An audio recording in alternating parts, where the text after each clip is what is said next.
A reading from the Holy Bible, the New American Bible, the Book of Numbers, chapter 22. Then the Israelites moved on and encamped in the plains of Moab, on the other side of the Jericho stretch of the Jordan, or Jericho stretch of the Jordan. 3. On the plains of Moab. Balaam summoned.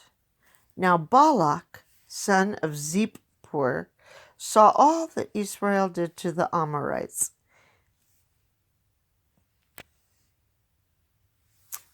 22, verse 1. The plains of Moab are the lowlands to the northeast of the Dead Sea, between the Jordan and the foothills below Mount Nebo.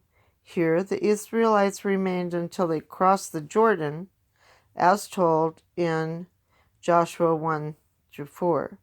Jericho lay to the west of the Jordan.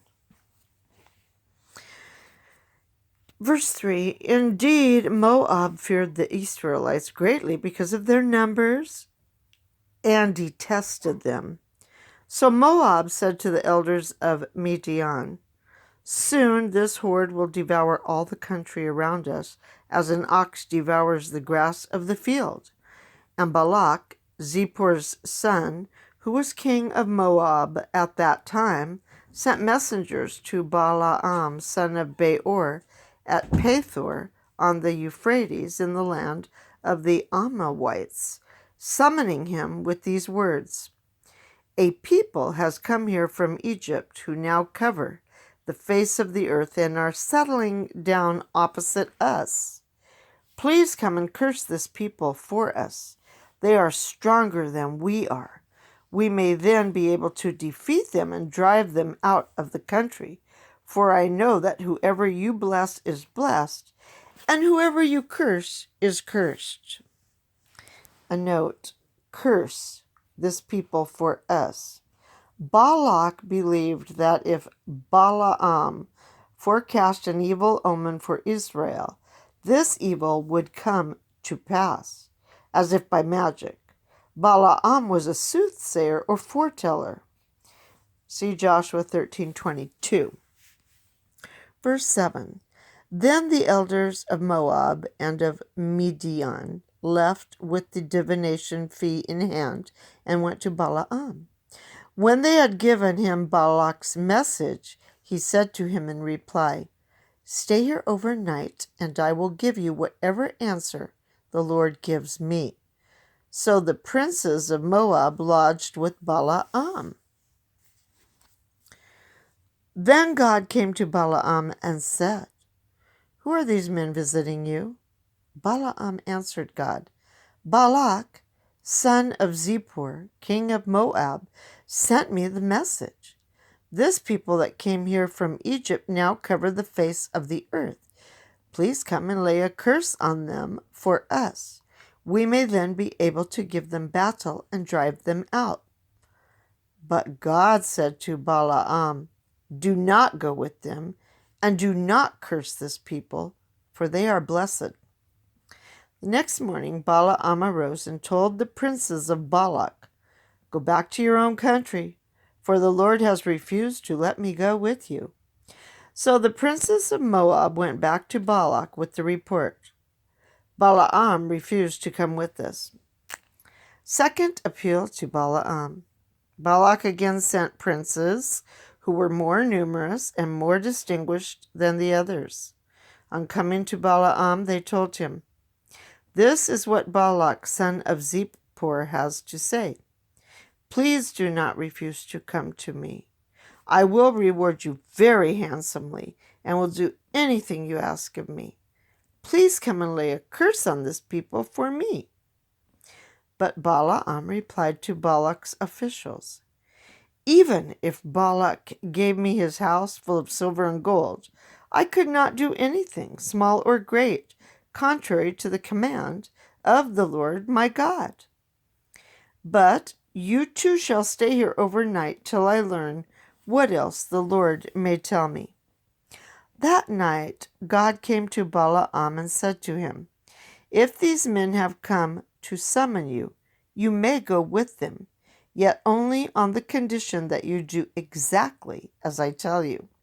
So the next morning, when Balaam arose, he saddled his ass and went off with the princes of Moab. The talking ass. And there is a note pertaining to the anger of God, which will be in verse 22. The anger of God flared up, not merely because Balaam was going to Balak, for he had God's permission for the journey in verse 20, but perhaps because he was tempted by avarice to curse Israel against God's command. They have followed the way of Balaam, son of Bosor, who loved the wages of wrongdoing, we see in 2 Peter 2:15, and have rushed on thoughtlessly into the error of Balaam for the sake of gain. See Jude 11. 32 and compare Exodus 4:18 through 26. So back to the talking ass. But now the anger of God flared up at him for going, and the angel of the Lord stationed himself on the road to hinder him as he was riding along on his ass, accompanied by 2 of his servants. When the ass saw the angel of the Lord standing on the road with the sword drawn, she turned off the road and went into the field. And Balaam had to beat her to bring her back on the road. Then the angel of the Lord took his stand in a narrow lane between vineyards with a stone wall on each side. When the ass saw the angel of the Lord there, she shrank against the wall, and since she squeezed Balaam's leg against it, he beat her again. The angel of the Lord then went ahead and stopped next in a passage so narrow that there was no room to move either to the right or to the left. When the ass saw the angel of the Lord there, she cowered under Balaam. So in anger he again beat the ass with his stick. But now the Lord opened the mouth of the ass, and she asked Balaam, "What have I done to you that you should beat me these 3 times?" "You have acted so willfully against me," said Balaam to the ass, "that if I but had a sword at hand, I would kill you here and now." But the ass said to Balaam, "Am I not your own beast? And have you not always ridden upon me until now? Have I been in the habit of treating you this way before?" "No," replied Balaam. Then the Lord removed the veil from Balaam's eyes, so that he too saw the angel of the Lord standing on the road with sword drawn, and he fell on his knees and bowed to the ground. But the angel of the Lord said to him, "Why have you beaten your ass these 3 times? It is I who have come armed to hinder you, because this rash journey of yours is directly opposed to me." When the ass saw me, she turned away from me these 3 times. If she had not turned away from me, I would have killed you. Her I would have spared. Then Balaam said to the angel of the Lord, "I have sinned, yet I did not know that you stood against me to oppose my journey. Since it has displeased you, I will go back home." But the angel of the Lord said to Balaam, "Go with the men, but you may say only what I tell you." So Balaam went on with the princes of Balak. When Balak heard that Balaam was coming, he went out to meet him at the boundary city Moab, on the Arnon at the end of the Moabite territory. And he said to Balaam, "I sent an urgent summons to you. Why did you not come to me? Did you think I could not reward you?" Balaam answered him, "Well, I have come to you after all. But what power have I to say anything?